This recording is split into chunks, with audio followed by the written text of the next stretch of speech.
Maanta waxaan sameyneynaa macmacaan yar oo fudud oo ka kooban yahay 3 waxyaabood: nasha oo dir ah ama warango saa u taqaanid, sonkor iyo burtuqaal.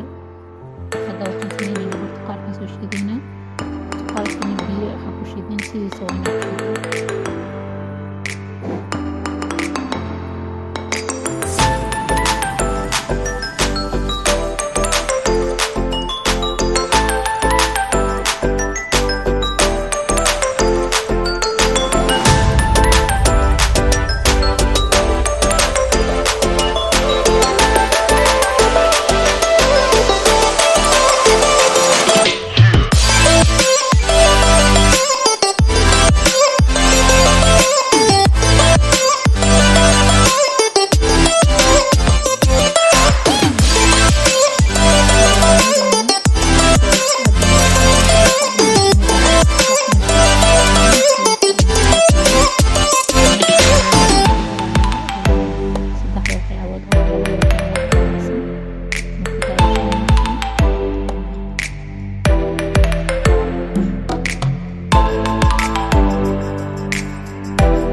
Marka aad karinaysid dab yar oo hoose ku kari, sababtoo ah haddii aad dab sare ku karisid isla markiiba way kuusanaysaa.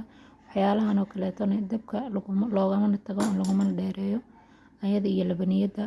Marka cabaar karinay waxay kusoo baxday sidan way yara adkaatay. Hadda waxaan ku shubaynaa koobkii kadibna